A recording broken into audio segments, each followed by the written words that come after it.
those of you that are Chinese devotees, on the screen is going to show the Chinese as well as the English.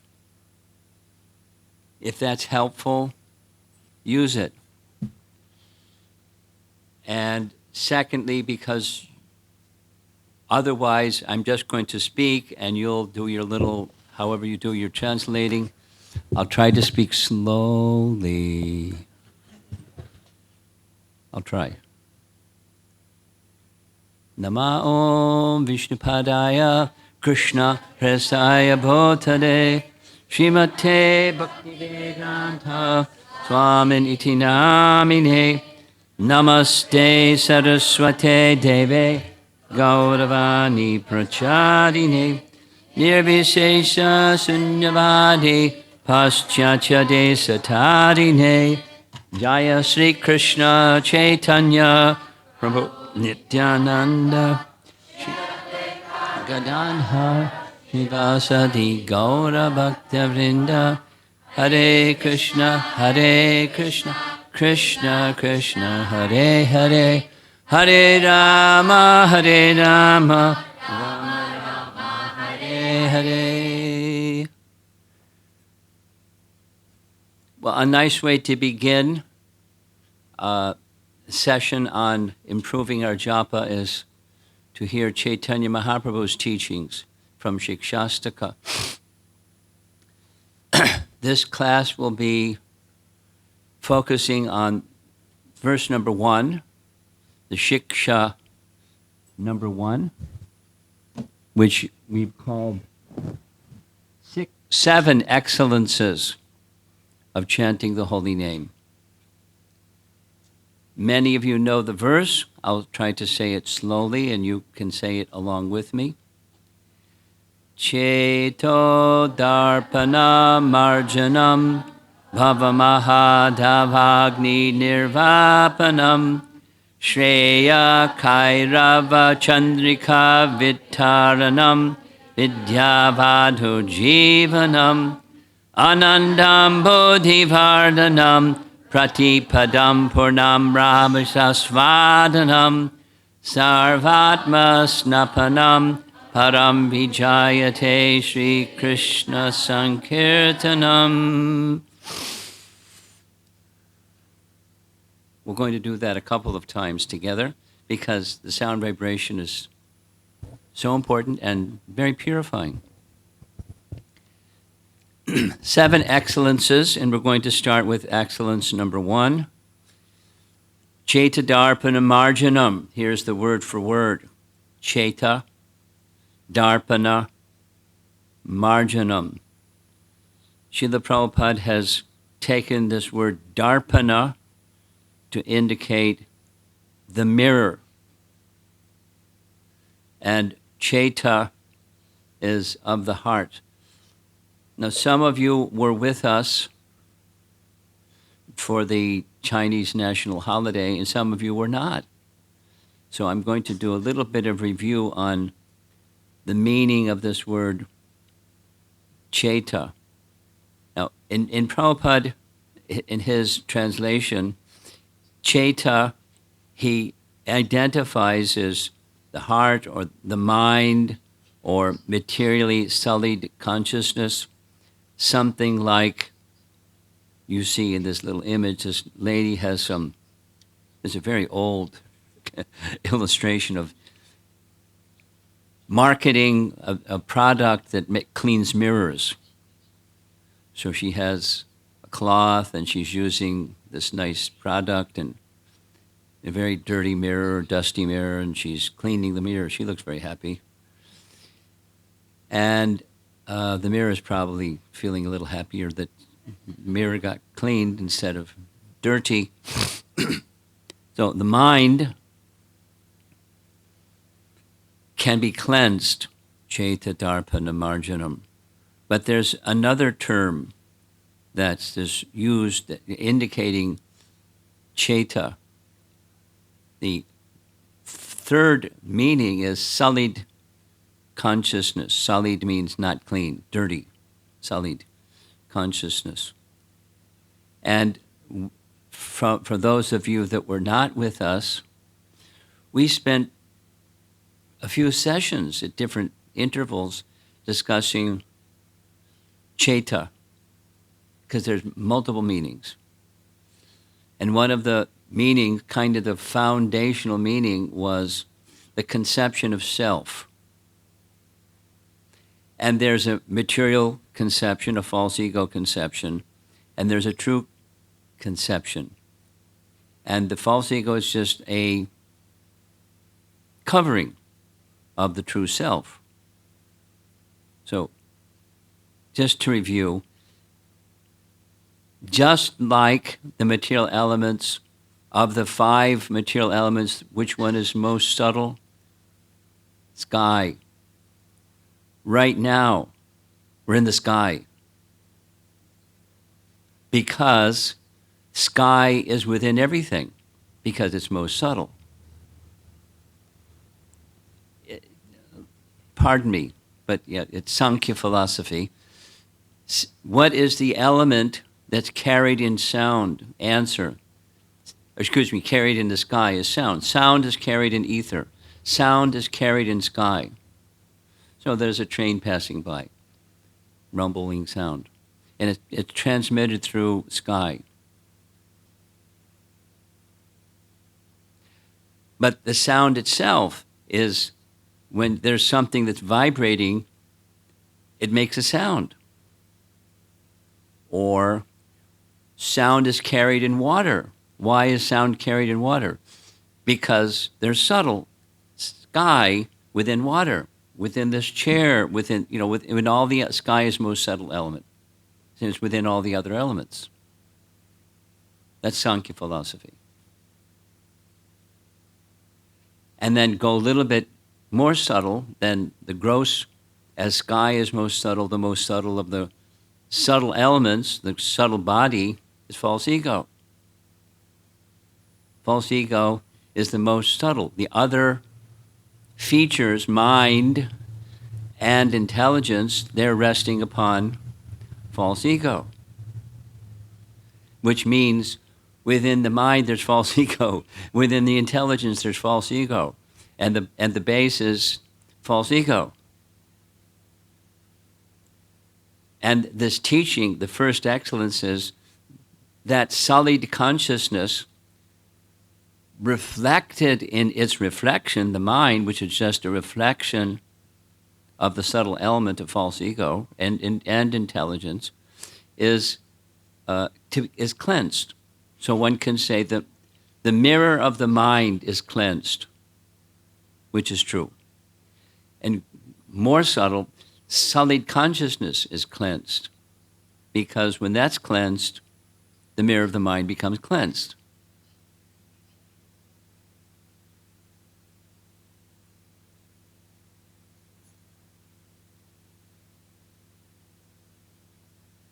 So the process of chanting cleanses both sullied consciousness. It cleanses consciousness from sullied to clean consciousness. It cleanses the mind. It cleanses the heart.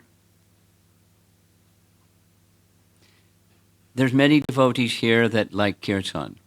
Almost everybody likes kirtan. And one of the celebrities in ISKCON, the kirtan celebrities, is Madhava Prabhu. And anyone that's heard Madhava Prabhu's kirtan, at intervals, he chants, and then he's making a call to the audience from the heart. Yes? From the heart. Now, what does that mean, from the heart? The heart, as one can say, it's connected to the mind, because the heart is where you have feelings. And you have feelings, let's say, of whatever, feelings of affection. From the heart, have affection for the holy name, or call with that mood. But it's Chaita Darpana Marjanam. It cleanses all those things, that the holy name, that Param Vijayate Sri Krishna Sankirtanam, Chaita Darpana Marjanam. So, Prabhupada's translation. Glory to the Sri Krishna Sankirtan, which cleanses the heart or mind or solid consciousness of all the dust accumulated for years together. Now, the illustration, you all know, this is Gundicha Marjana. It's Chaitanya Mahaprabhu preparing with his associates, preparing the place where the Jagannath Ratha Yatra cart will end, and Jagannath is going to be situated on that throne at the Gundicha temple for a week. So to make it inviting, he is Chaita Darpana Marjanam. He's making the throne clean, so it's inviting for Jagannath to come. And they clean not just once, they clean twice. And clean, super clean, because the heart should be like that, to invite. He's already, the personality of Godhead is there, but we're not perceiving, we're not experiencing his presence, although he's there. And scripturally we can understand that he's there, but to perceive that the heart has to be cleansed. The chanting of Krishna's name is a purifying agent that cleanses our hearts of envy,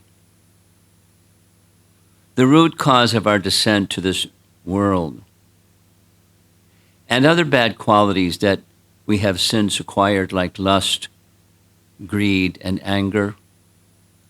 And we spent some time, for those of you that were not with us, we spent some time discussing the relationship between envy and pride and these others, lust, greed, and anger, and other unwanted things that rest within the heart, and they get triggered sometimes by something. And then someone becomes angry, or someone becomes lusty, or someone becomes greedy, but they're resting upon these two fundamental, envy and pride. The living entity comes to the material world overcome by raga and dvesha. Raga and dvesha, desire and hate. So I desire, here's the illustration, I desire to enjoy. And so I reject the spiritual realm that's on the left, and went to where I'm given a place to try to be the enjoyer, because I'm envious of he who's the enjoyer. I want to replace him. I want to be the enjoyer. And so that cloud-looking feature of this drawing in the lower right, that's the Mahatattva. One enters into that realm where the material enjoyment place exists. Here's the verse from Bhagavad Gita. Icha dvesha samutena dvandva mohena bharata. Overcome by the dualities of desire and hate. Icha dvesha. And when we ignore Krishna, that's when the mirror of the mind becomes dirty. The dirty mirror of the mind. And then the business is to make it clean. So here's another commercial. This lady's using a spray bottle instead of a little jar. And she's trying to make the mirror clean. But the mirror of the heart, or the mirror of the mind, so that what? So one can see Krishna. That's a nice spray bottle. She's spraying the Hare Krishna mantra. So it acts as a cleansing agent. And then in time, for maturity, the holy name appears also in one's heart. Or before then, it acts to cleanse and then appears in a more mature stage. Now here's some additional scriptural references. Vishnu Dharmottara Purana, a Vaishnava Purana, And there's discussion between a fallen person, a Kshatrabandhu, and he's having a conversation with the Brahmana. And the Brahmana is giving advice how the fallen can become not fallen. And the Brahmana says, if you cannot do all of this, then I'll tell you something else, which is easy if you will do what I say. And then the Kshatrabandhu says, I cannot do all of what you said, since my mind is fickle, chantala, flickering mind. Tell me what can be done using the body and words. Bhakti, with the body and words. To the Kshatrabandhu who had committed the worst sins, the Brahmana said, O son, whether in hunger, thirst, or falling down, while standing up, lying down, departing, or coming, sing the name of Govinda.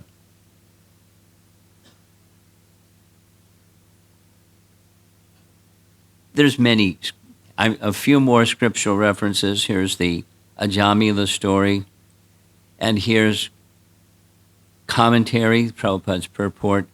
By following Vedic ritualistic ceremonies or undergoing atonement, sinful men do not become as purified as by chanting once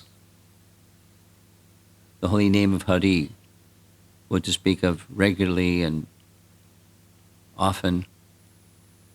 So Ajamila was protected because he chanted a few times Narayana, names of Hari. Now, when there's covering, according to Scripture, there's a consequence. One becomes fearful. There's a lady who looks pretty fearful.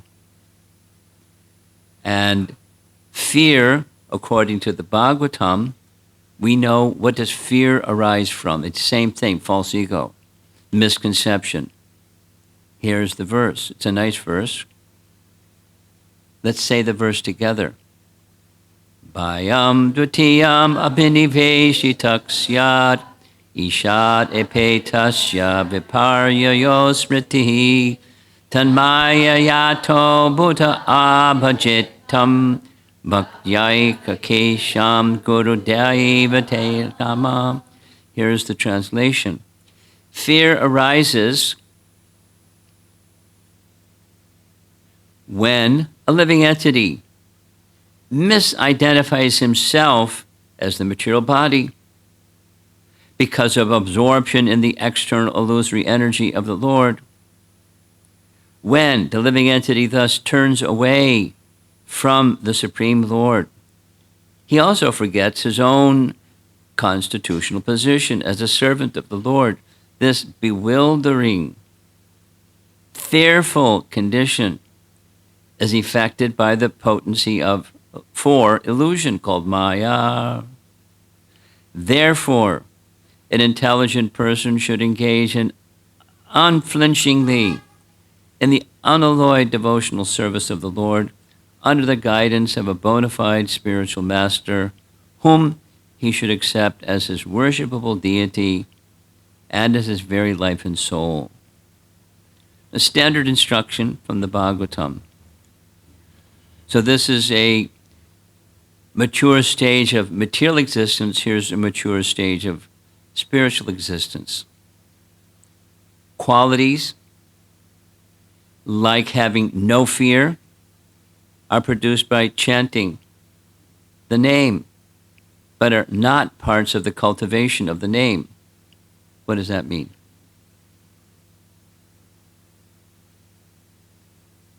What that means is it's a byproduct. It's not the essence. The essence is not fearlessness. The essence is chanting and hearing, Shravanam Kirtanam. And as a byproduct, it's not a part of the hearing and chanting. It's a byproduct. It comes as a result. Bhakti itself does not depend on other elements, and so much more so for the holy name. These are basic teachings from the Bhagavatam. And in the most advanced stage, the same cleansing, one comes to understand one's spiritual identity, as Sarup understood his Swarup, the cowherd boy, Gopakumar, from chanting his mantra, came to the stage of reuniting himself with Krishna. It's a very nice description. I like. Krishna said to Gopakumar, "Finally you've come. So many lifetimes have passed, and I was hoping you would come. Maybe in this lifetime he will come. But you didn't come. And then the next lifetime, I thought, maybe in this lifetime you'll come, but you didn't come." And a few times he says like that, "Now finally you've come, please don't leave." I'll never leave.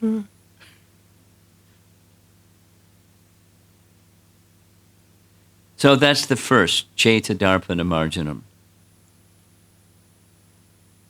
Then, Bhava Mahadavagni Nirvapanam. Maha, Dava, Agni. Agni means fire. Mahadava, blazing forest fire. Nirvapanam. Nirvapanam is it's extinguished. Shoo. The blazing fire of material existence. There's bhava and there's bhava, and they're very different. Sanskrit pronunciation is important. Bhava is ecstasy and bhava is material existence. Opposite. So the blazing fire, forest fire of material existence is extinguished. Second excellence. As it purifies the heart, Krishna's name also protects sincere chanters from any further contamination from the worldly energy and those affected by it. So it extinguishes the fire of conditional life. Now the illustration you all know, in Vrindavan, twice there were forest fires. And the cowherd boys panicked. "Krishna!" So what did Krishna do? Close your eyes. The fire was gone. A blazing forest fire. Easy for Krishna. I mean, that's a Leela, but he can and is certainly capable of doing the same through his holy name. Now, the image of fire, we're going to touch on it a few times because that's what this second excellence is speaking about. There's a reference, as you all know, this verse from Bhagavad Gita, chapter 3. Let's say the verse together. Avratam jnanam etena jnanino nityavairina kama rupena kaunteya dushparein annalena cha. And the translation, just so I get it exactly right, here's 339.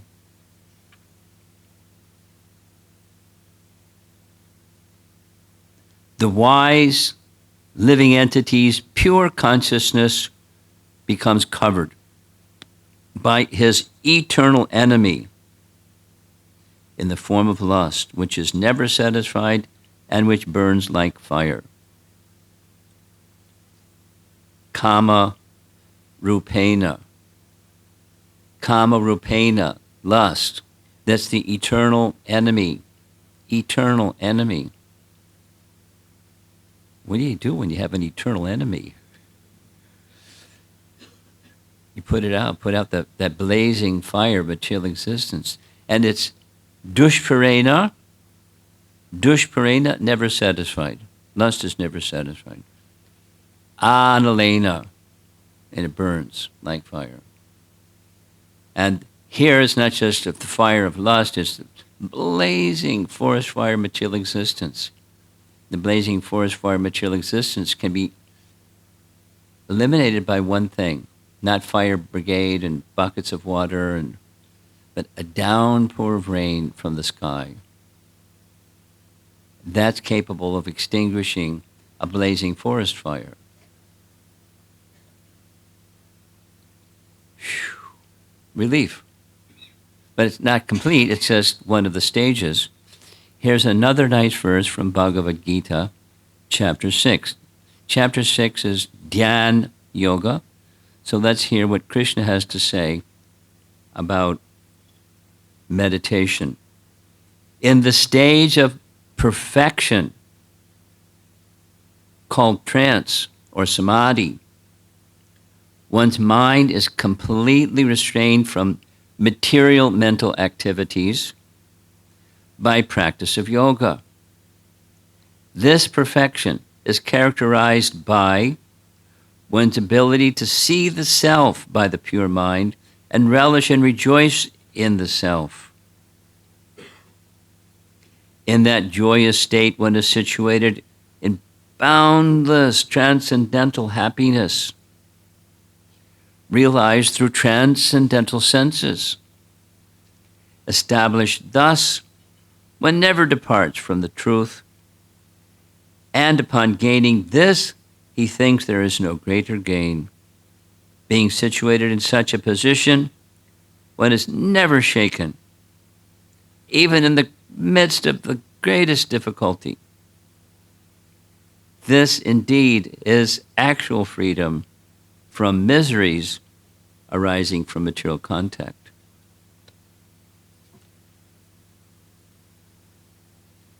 Now, coming to that stage of controlling the mind, it takes a while. It takes purification. The Chaita Darpana Marjanam activity has to be done again and again. Now, in the West, a very popular Buddhist phrase has become mindfulness. So I was asked one time to speak on the topic. So when I was preparing this topic, I asked the person at whose home I was staying, a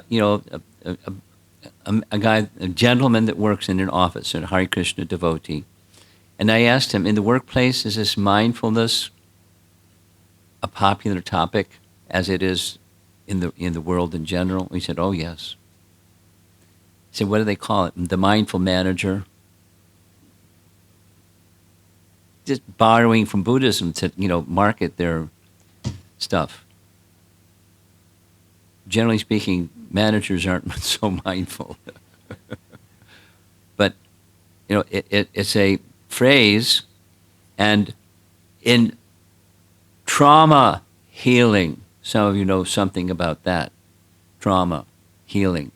So mindfulness is important. It's another buzz. It's important. Slow down, be present, be in the moment, because a lot of trauma is something that happened in the past. And because of something that happened in the past, I'm worried about what's going to happen next. So one of the lessons, one of the techniques for trauma healing people is mindfulness. Teach the person to be in the moment. Be in the moment. Many of you in this audience, though those of you from China, you won't know who Vaisheshika Prabhu is. But many of you know Vaisheshika Prabhu. He shared something with me. He was visiting New York City at the help the devotees in New York City develop their skill in book distribution, because that's one of his callings from Krishna, is develop book distribution. So he was describing to me, he was on the street in a dhoti in New York City. Zillion people up and down the sidewalk. One young man came up, stopped right in front of him, looked him right in the eye because he's tall. Are you enjoying being in the moment? And of course, Vaisheshika smiled, and he understand because he's thinking he's a Buddhist practitioner, and Buddhist practitioners they strive to be in the moment. Are you enjoying being in the moment? Mindfulness. And meditation in Buddhist style or Hare Krishna style is be present. Be present with the name. That was like the exercise yesterday in attentiveness. Attentiveness is being present. It's a very simple. And the phrase is very simple. Controlling the mind is something else. Now, a few other scriptural references, because it's nice to give scriptural references. Here's one from Katha Upanishad. And as you see from the illustration, there's this young Brahmana. The young Brahmana's name is Nachiketa. And Nachiketa made a visit to Yamaraj. And here's the circumstance. Here's how, in case you're interested, here's how Katha Upanishad begins.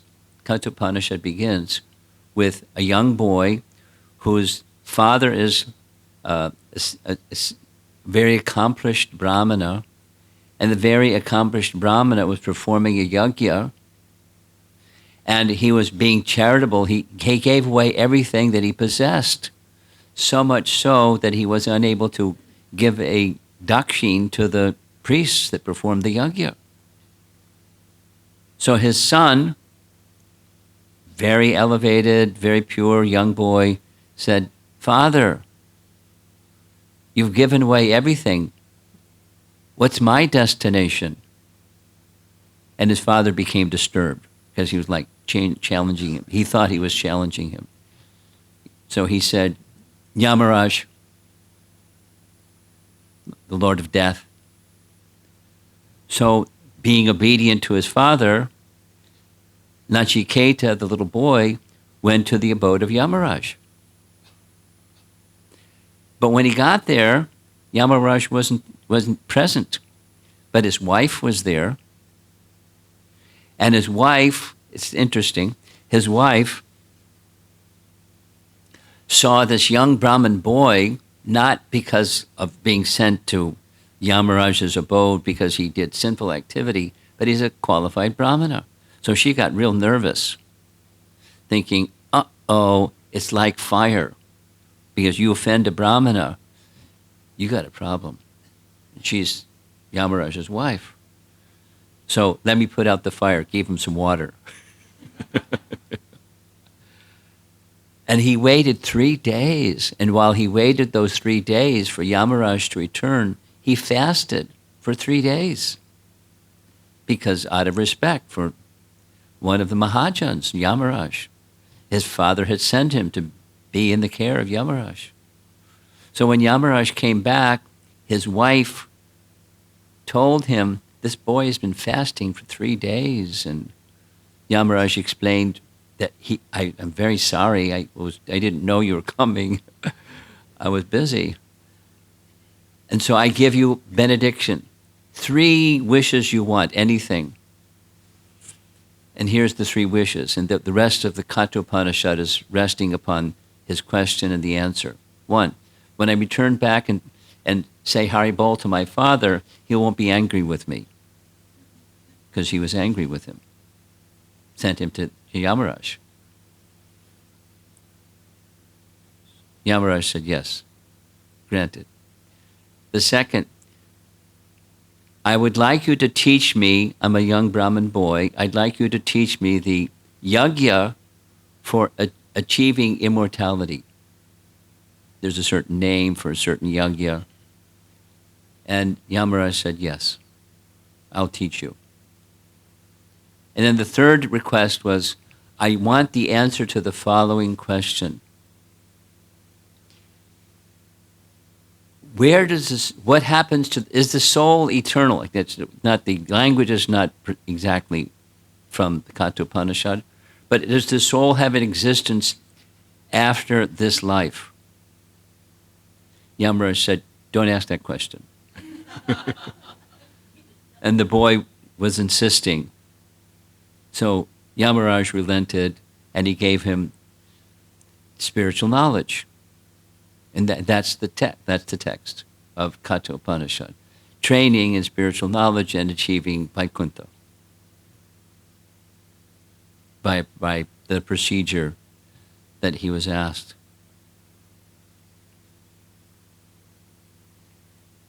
Then later on in the text, his guru sent him again to the, you had all this nice exchange with Yamaraj. Could you bring some fire? Because we need some fire for the yajna. So Nachiketa went back and said, Haribol, can I have some fire? And Yamaraj said, you can't have any of this fire. And then Yamaraj explained, the fire that you see is intrinsic to the sins of all these people who are inhabiting the hellish planets, the hellish region. It's the fire, the flame is coming from their sin. So I can't give that to you. You wouldn't want it anyways. So it connects with this second message. The Mahadavagni Nirvapanam, the blazing fire of material existence. Here's another scriptural reference. Maybe you've seen this image before or something like it. This is the sons of Sagara. Or Sagara was planning to perform a horse sacrifice, Ashvamedha Yajna. Indra got nervous. Uh-oh. So Indra came and stole the horse before the sacrifice. And he wanted to hide the horse so Sagara couldn't find the horse. So he thought, it's a nice place. I'll take him to the abode of Kapila Dev. And he left the horse. See the horse in the painting? And then Sagara was instructed by the priest, find that horse. Not any horse, that horse. And bring it back. So he had 60,000 sons. And the 60,000 sons searched everywhere, and they couldn't find. Finally, they went to the abode where Lord Kapila is, and they thought, aha, there's the horse. This man must be the thief. So they prepared to attack him, Kapila Dev. A misunderstanding of the pastime is depicted in this painting, and that is from the eyes of Kapila Dev came fire, and the 60,000 sons became a pile of ashes. And then the explanation was that actually they were burnt to ashes by the heat of their own bodies generated from the sin of attempting to harm Kapila. Sin has consequences. That fire is symbolic of the reaction of sin. Here's a very nice verse from the very last verse in the entire Srimad Bhagavatam. Sutta Goswami says, I offer my respectful obeisances unto the Supreme Lord Hari, the congregational chanting of whose holy names destroys all sinful reactions, and the offering of obeisances unto whom relieves all material sufferings. So, he offering obeisances to the Supreme Lord Hari because his name and he relieves all material suffering. So, the final verse of the entire 12 cantos of Srimad Bhagavatam is focused on the holy name. Nice.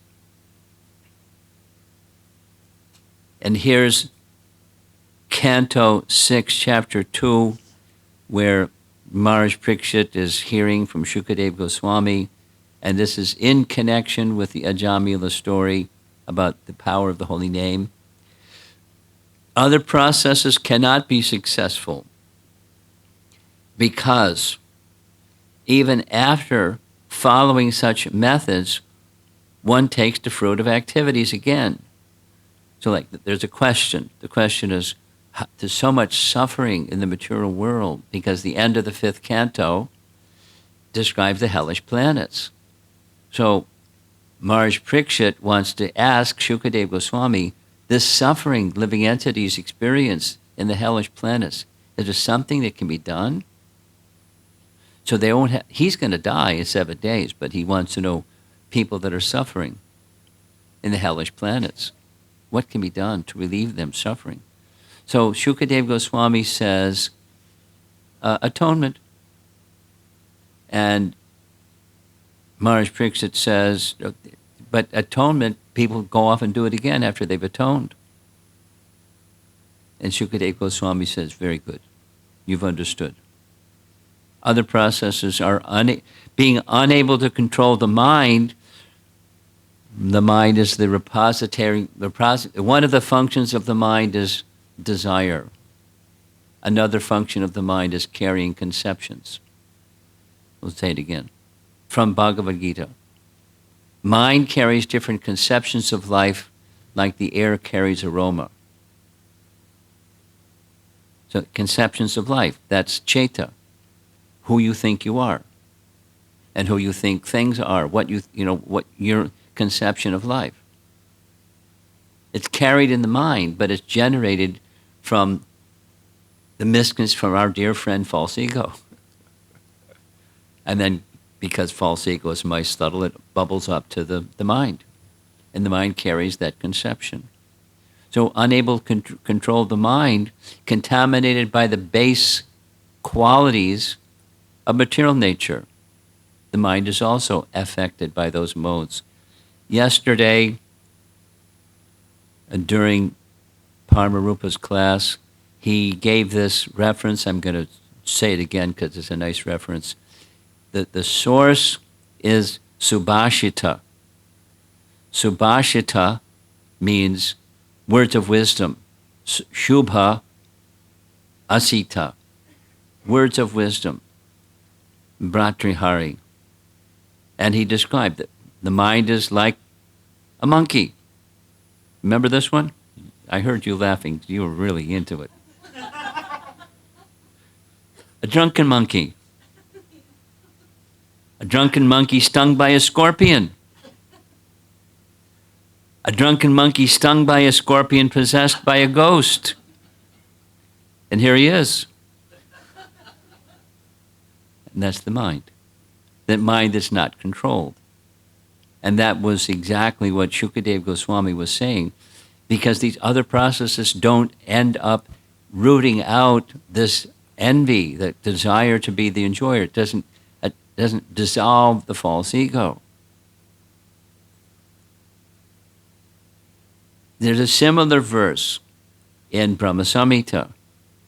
Karmani nirdahita kintu cha bhakti bhajam. Govinda minimizes or nullifies nirdahiti, the reactionary influence of the devotee's past deeds. And this bhakti bhajam isn't just chanting, it's all forms of bhakti. But of all the forms of bhakti, the chanting is most effective. And one of the places we'll see 3 references from Bhakti Sandarbha. By performance of kirtan, one attains faith in the Lord far greater than the faith attained by meditation or any other spiritual practice. By meditation performed in such a yuga, one does not attain the same deep faith in the Supreme Lord.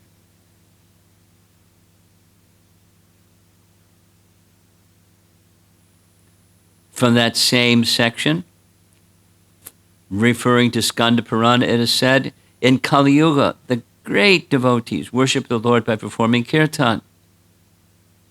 In the same text, these words of the Skanda Purana glorify the performance of kirtan, which brings great faith in the Supreme Lord.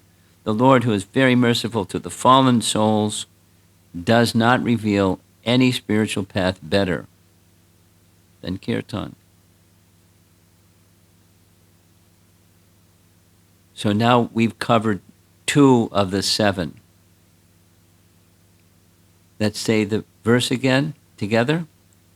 Cheto darpana marjanam bhavamahadavagni nirvapanam Shreya kairava chandrika vidharanam vidyavadho jivanam anandam bodhivardhanam pratipadam purnamritasvadanam sarvatmasnapanam param vijayate Sri Krishna Sankirtanam. So now number 3 is the second line, Shreya kairava chandrika Vitaranam. Shreya means good fortune, or the best of good fortune. Kairava, white lotus flower. Chandrika is the moonshine, Chandrika. And Vitaranam, spreading. So the white lotus of good fortune. It's a symbol. Now, there's something nice about symbols. Lotuses, during the daytime, they open. Lotuses, during the nighttime, they close. And in the nighttime of Kali Yuga, the white lotus of good fortune is closed. But by the presence of the Chandrika, the moonshine-like holy name, the white lotus of good fortune opens. Thus, the rays of the benediction moon expands the petals of the white lotus, even in the darkness of the age of Kali.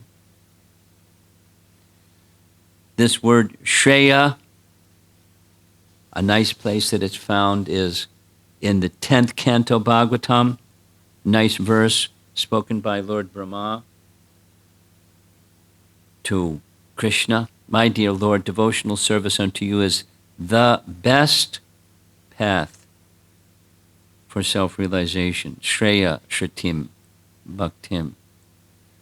So question, how is it that the moon, not the lotus, has become the source of benediction? The white lotus of good fortune is giving the benediction, but the Chandrika. So here's a very interesting second reference from this Katha Upanishad. Here's the reference. Here's the word Shreya, and then there's the word Preya. Now, being a new devotee for quite some time, I became accustomed to hearing Srila Prabhupada explain this distinction. The wise reject the preyas and choose instead the shreyas. So shreyas means long-term benefit, preyas means short-term benefit. Prabhupada would give the example. Children like to play. Preyas. And wise people don't like just to play. They like long-term benefit. So, Prabhupada would say, I'm sorry, but it's time to go to school. You're 5 years old now. You have to go to school. I want to play. I want to play. But you have to think shreyas, not just play. That which is permanently beneficial. The foolish choose the preyas, with its resultant conceptions of gain and the acquisition of fleeting pleasures. So it's the good fortune of the lotus that's stimulated by the light of the moon. The light of the moon expands the lotus. So the benefit comes from the holy name is like the moon, and the lotus is like the heart. The heart may open in the presence of the holy name. The Sankirtan movement is the prime benediction for humanity at large because it spreads the rays of the benediction moon. Chanting awakens Shreyas, pure devotion to Krishna, the soul's dormant propensity to serve the Lord with love, and further chanting revives the loving devotion which qualifies one for the greatest good fortune, Krishna's association. So that's the connection between the moon. The moon is like Chaitanya Mahaprabhu's Sankirtan. It spreads the rays of the benediction moon, and it opens the hearts of people. Then excellence number 4. Now, there's a nice slide that comes after this. That Lord Chaitanya, in this first Shikshastika verse, he's explaining the 9 processes of bhakti. Really? Listen carefully. It's the next slide. So vidya, of all education, vadhu, the wife, and jivanam, it's the life of the wife of all education. So here's, in the first 3 excellences, this is the anartana vritti stage. By chanting, by bhajana kriya, comes anartana vritti, if done properly. Sins and reactions to previous sins are washed away, and our hearts become filled with true happiness. That's the first 3. Now here's number 4.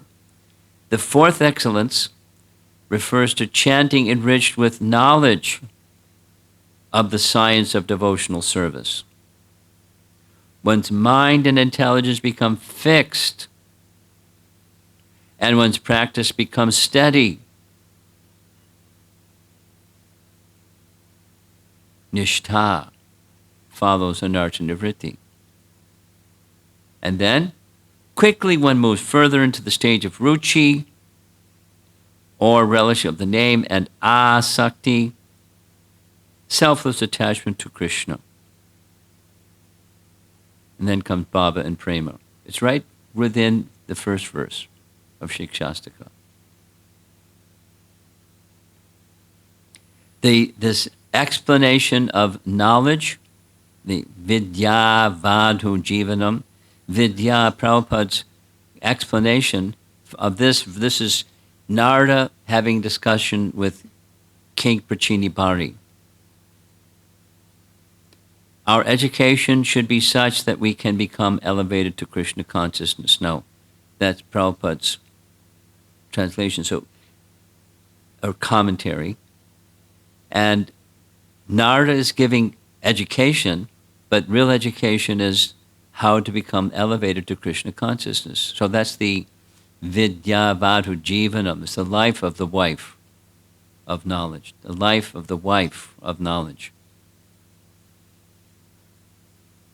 Similarly, devotional service focused exclusively on increasing our attachment to Krishna is the goal of education, as well as the force that drives us forward. So the chanting of the holy name can awaken that, the bhakti can awaken that natural, innate inclination for service.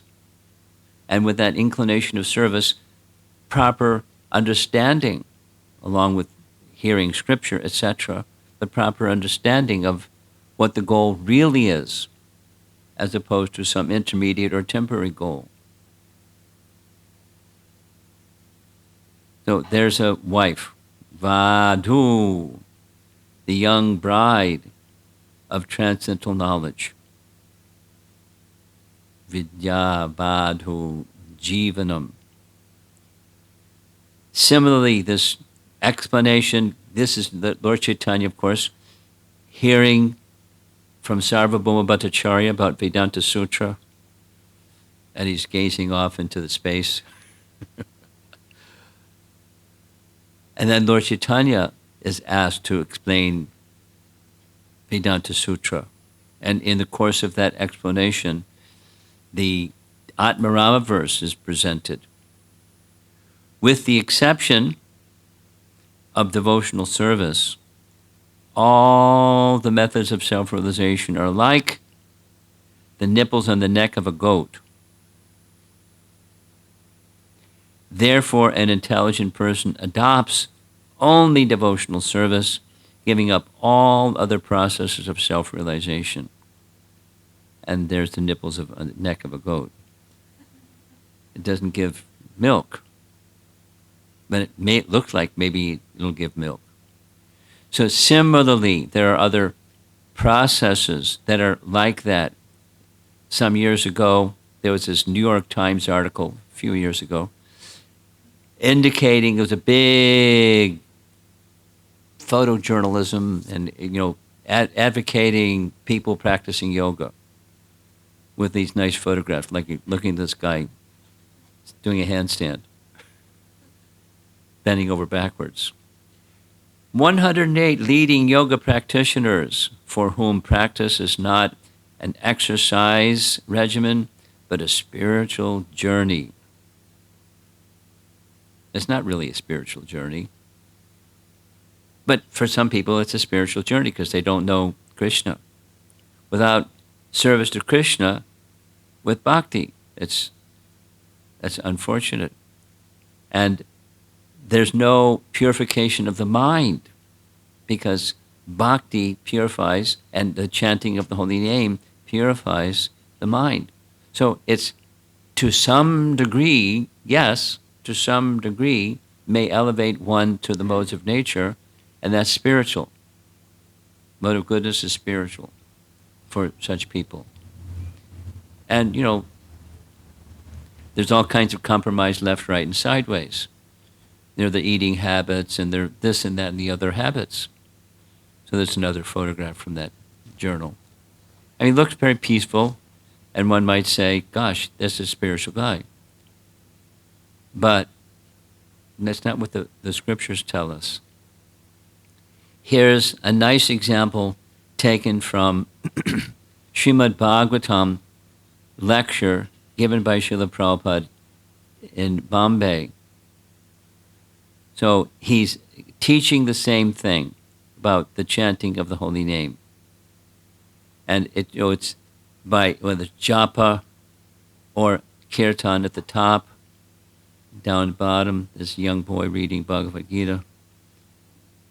One who's sufficiently intelligent should practice the activities of devotional service from the tender age of childhood, Prahlad Maharaj.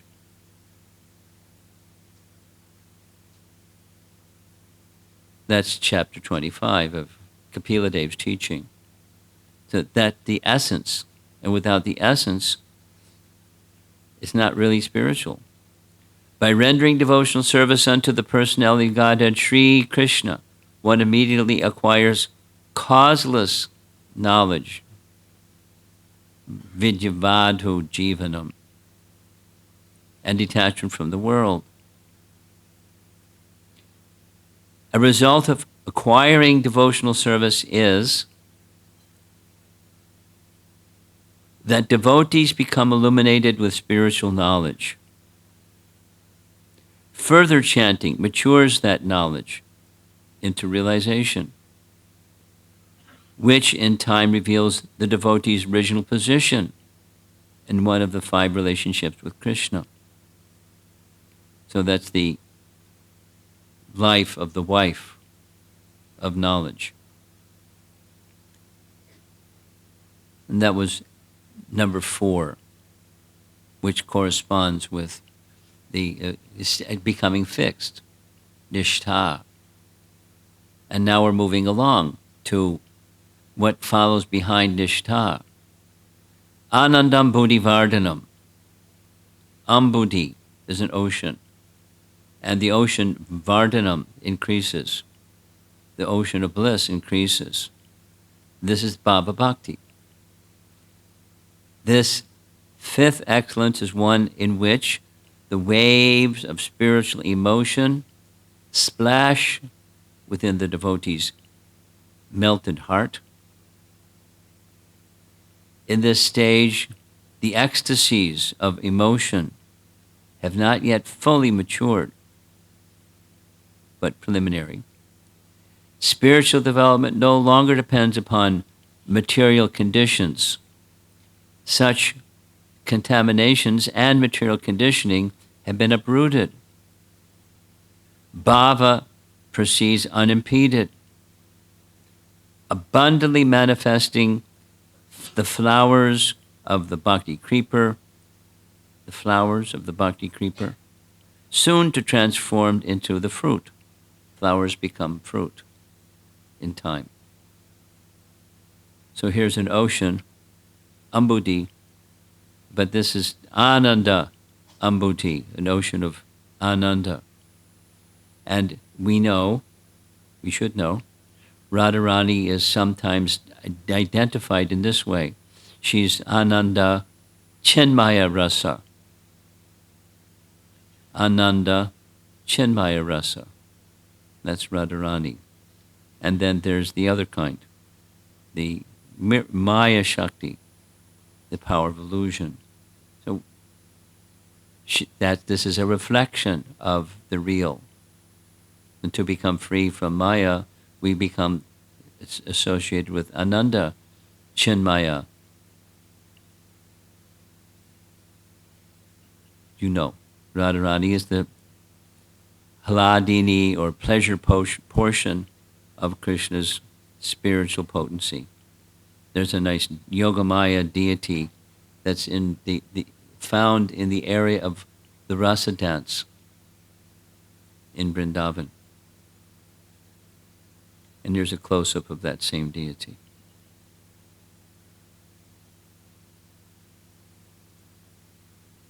In Bhaktivinoda Thakur's teaching, that person is a true preceptor, true father, true mother, true friend. Also, only if they teach one to always remember, this is Harinam Eva Kevalam, the name of Hari alone is everything. So he refers to this in his teachings of Sharanagati.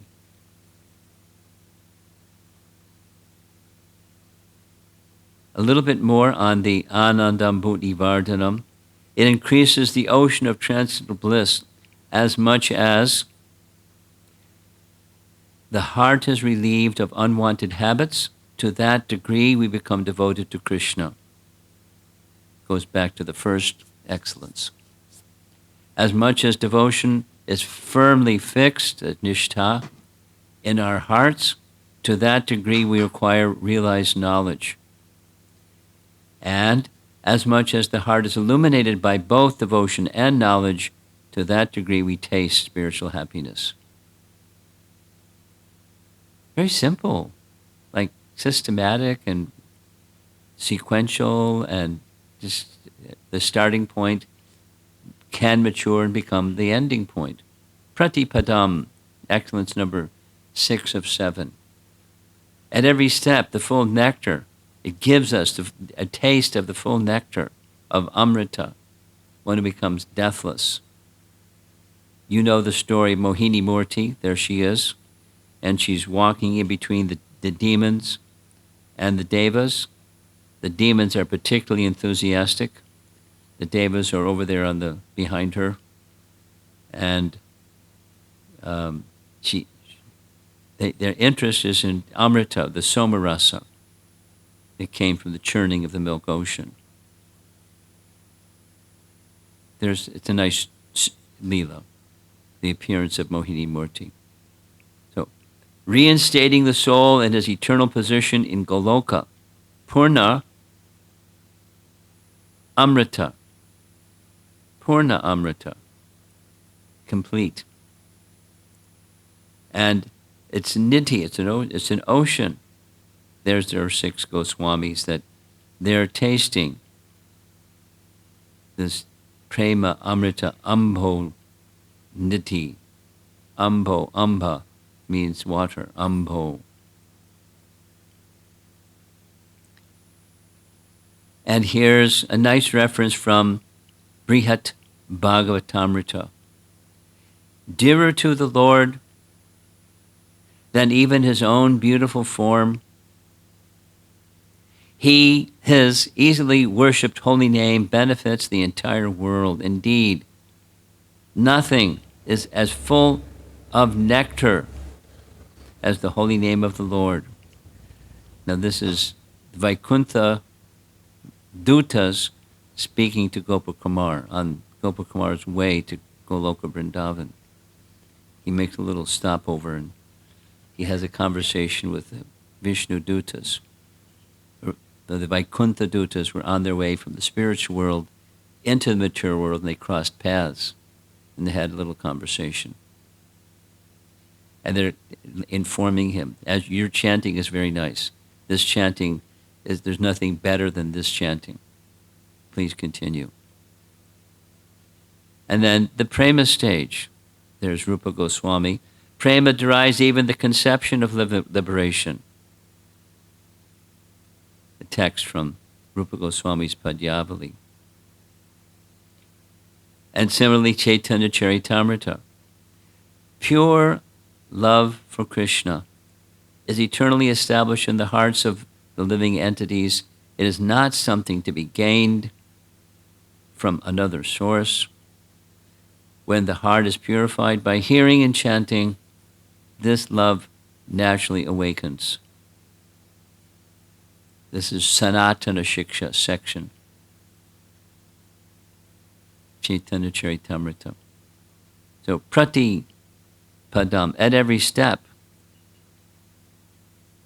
if we perform Nama Sankirtan with love, we will see Krishna either internally or externally at every step. Of course, this is in the mature stage. And it enables us to taste, fully taste, the nectar for which we are always anxious. And now we're ready for excellence number 7. When devotees finally achieve the perfection of chanting, they taste the full nectar of loving devotion to Krishna, a nectar that makes the bliss of liberation seem insignificant. There is such a thing, bliss of liberation. It's discussed by our acharyas, and it exists. And there are those that's what they're hankering for. And if they experience it, they feel that's it.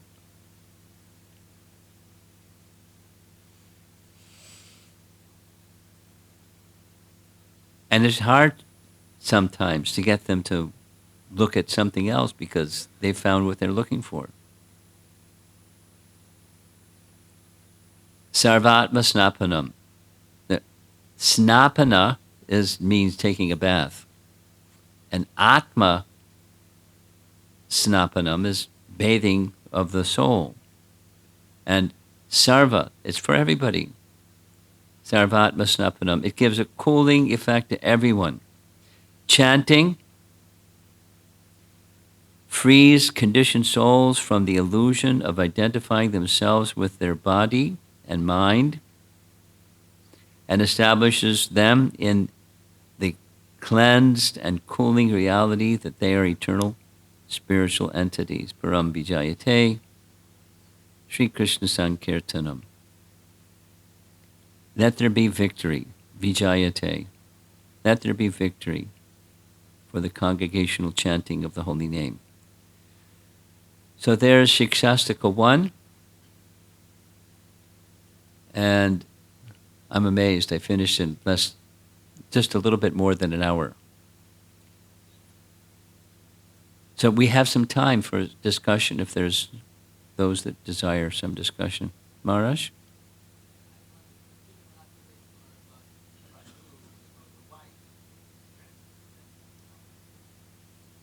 Yeah. So the life of the wife of transcendental knowledge. So the life of the wife of transcendental knowledge. So there's transcendental knowledge is feminine. Knowledge or jnana is feminine. And she's not married to a woman. She is the life of the wife of transcendental knowledge. So we may want knowledge. So we men may want a spouse. So that the mature stage of bhakti is when knowledge becomes so much awakened, she is like having a wife. This is from the perspective of the living entity thinking of themselves as a Purusha as opposed to Prakriti. So, in fact, we're para Prakriti, we're energy of Krishna, but falsely thinking of ourselves as Purusha, as the enjoyer of Prakriti. So the mature state, as bhakti matures, knowledge awakens, and that knowledge that awakens, vidya, that awakens directly from bhakti, she's like the life of the wife. The life of the wife, of that knowledge that has awakened, vidya badhu jivanam. And yeah.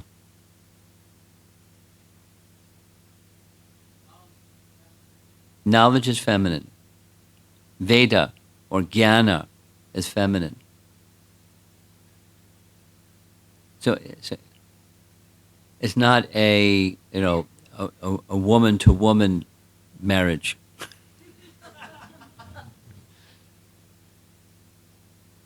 The life of the wife. The life of the wife of knowledge. The only way I can understand it, there may be another explanation, but the only way I can understand it is the living entity falsely thinks of themselves as I mentioned, as Purusha, as the enjoyer.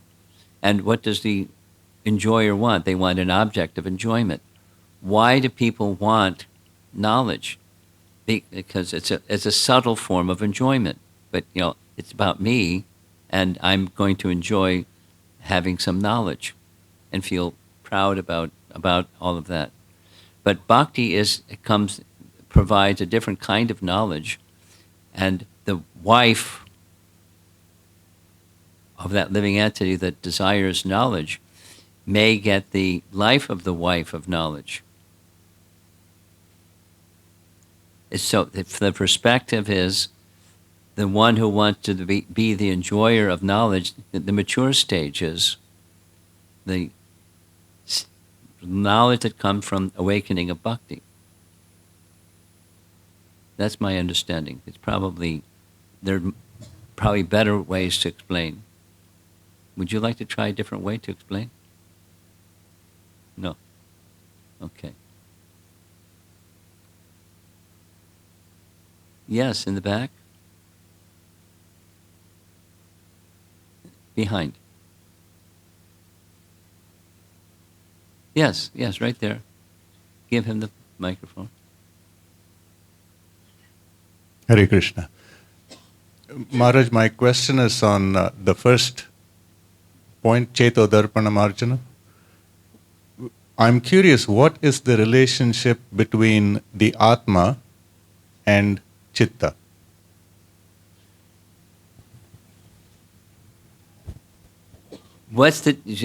In response to your question, what's the difference between consciousness and the soul?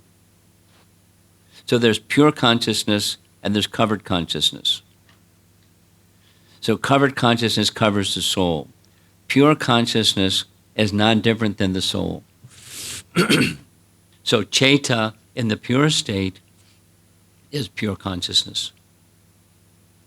The heart, the mind, consciousness. There's a nice teaching I like very much. Anyway, from the Upanishads, it is said that the soul is both conscious and consciousness. You've heard me describe this more than once, probably. So it's an interesting statement. What does it mean? We're conscious, and we're also consciousness.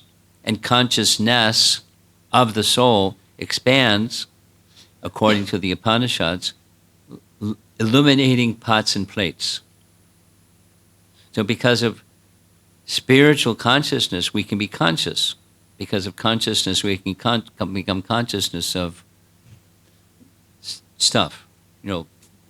Things that are heard, things that are seen, things that are smelled. The senses become awakened by the presence of consciousness, and they extend into the world around us. So we can become conscious of the world around us because of consciousness. So Chaita means the covered or not covered. Misconception or proper conception. Go ahead. So if I heard your response, you said when the contaminated... You heard my response. If I understood it correctly. Okay. The contaminated consciousness, which is chitta, when it is purified, it is pure consciousness. Yeah. We also hear, and if my understanding is correct again, when the chitta is purified, it reflects the Atma. Well, and that it reflects and is. Mm.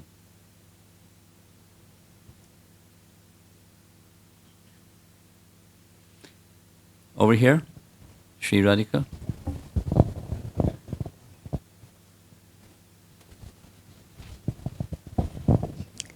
Guru Maharaj, first an appreciation. I have seen you present the same on this same topic in other japa retreats. Yeah.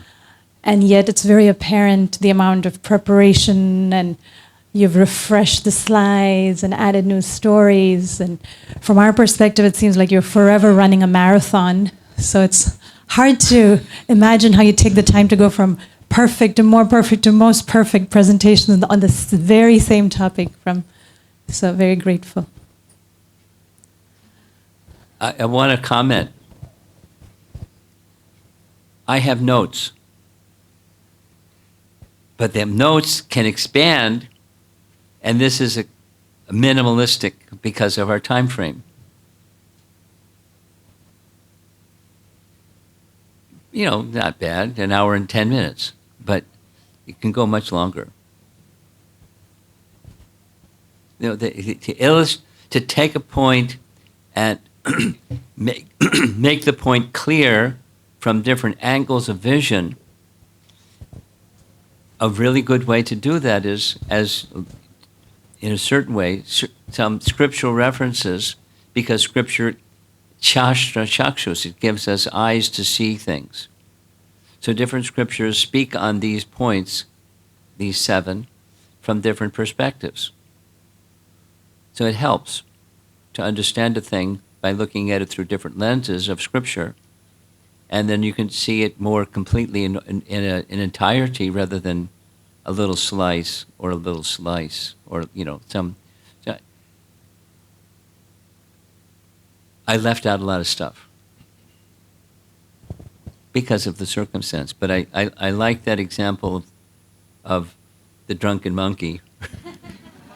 So I included. And there's even a better image than that one. But I didn't do it. So I'm just commenting on your appreciation. Question, Guru Maharaj. So it seems like just by virtue of being alive and living in this very compromised material world, we are impacting other living entities, the nature. So we're incurring sin. And of course, if we're in Krishna consciousness, then we're not, but that's quite questionable how strong our bhakti is as we're going about the world. Yeah. So there is a certain impact that sin has. However, by virtue of chanting, those kind of unintentional, unavoidable, almost sins can be forgiven. And our path in bhakti can continue. Yeah. However, it seems like offenses are more insidious. The senses are more Insidious. insidious? Yes. That in comparison, More insidious than what? sin. Senses are more insidious than sin. Offenses. Offensive. Which is more offensive than what? Offenses to the Vaishnavas, Oh, yeah. to the holy name, Aparad, yeah. are Big deal. more insidious Yes. than sin. Yes. And so, it's like, where's the hope? So we really just need to stop being offensive to the Vaishnavas and the holy name. There is no recourse. Like, there's absolutely nothing that can save us. Even the holy name seems, the power of purification of the holy name is minimized if we're being offensive to Vaishnavas. So you're making a statement. I'm asking, so there seems like there's no recourse. The only recourse is to really stop the offensive mentality. Although sin seems to be Stop the counteracted. offensive mentality is this devotion, this service mentality. Now, what's back there, I'm responsible for. I can't down dump it and pass it on to somebody else or something. I'm responsible for it. In recent, not this morning, but a recent lecture, Prabhupada was explaining everyone that has a material body is sinful. Unavoidably. I mean, try to avoid it, and it's still, living entities are being extinguished just by our breathing and drinking water and existing, and it's sin. As soon as you have a body. And as you're saying, more insidious or more serious is offense. And I'm responsible for both. Now, the bhakti, even the preliminary stage of bhakti, even abhas bhakti, has the power to eliminate reactions of sins. But then there's the problem of continuing to do more. And to do more on the strength, well, I'm chanting, so I get reprieve, or I get pardoned. That's an offense. So what to do? No, it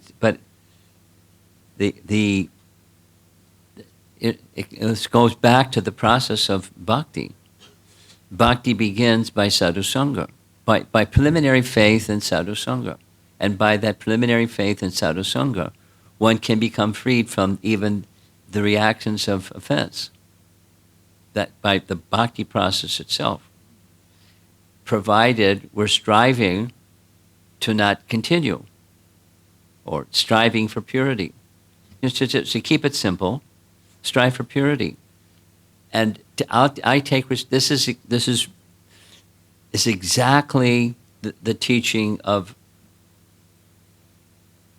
Lord Brahma to Krishna. You probably attended the seminar. It's Bhagavad Gita, chapter 10, text 14, text number 8. 10, 14, 8. Write it down, look it up later. 10, 14, 8. We're responsible. Brahma not just made a boo-boo. Brahma made a big offense. And he's like, I accept I'm going to get a reaction for this offense. I'm not asking you to please minimize the reaction. I accept the reaction. But this is the benediction. Let my mind not budge an inch from serving you in a humble mood. Whatever's back there is back there. Whatever's coming, it's coming. I accept. Whatever it is. Whatever you feel is best for me, I accept. Going forward, so this is we're stuck. Going forward, intentional dedication to serve the lotus feet of Krishna. Even I'm imperfect. When Krishna sees that intention, he'll reciprocate with that intention. Chipram bhavati dharmatma. He'll take care, pick us up and clean us up.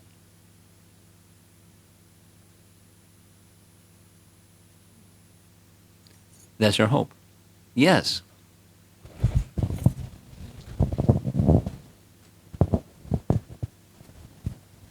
And we have 6 minutes. Yes. Thank you, Guru Maharaj. Guru Maharaj, I didn't understand one... Speak slowly because of China. Okay. Slowly. So, in one of the slide, it was mentioned that even in Satyuga, the deep faith will not come. Something was there on the slide. Equal, yes. So not equal to the faith that comes from chanting. Yeah. So my question is, people have attained perfection in all the yugas. Yes. So then, how do they attain perfection? You know, if they are not chanting, they are bhakti. They don't, it's not that people don't chant in Satyuga. But the main way of attaining That's perfection... That's different. The primary benediction may be XYZ, specific for each yuga. But it doesn't mean they don't chant. There's no mantra meditation in such yuga. That's not correct. Their focus is according to the specification of dharma for that age. There's a yuga dharma. Especially that, customized for the yuga. So your question is, how do they become purified? They follow that dharma, looking to the personality of Godhead, Bhagavan, who gives the dharma. He gives the law, and we follow the law and become purified. But again, that is not with chanting. But that's okay. That's okay. You have a tendency to ask a question and then ask 10 questions following that one question. And I think you should take the microphone from her. Go take the microphone from her.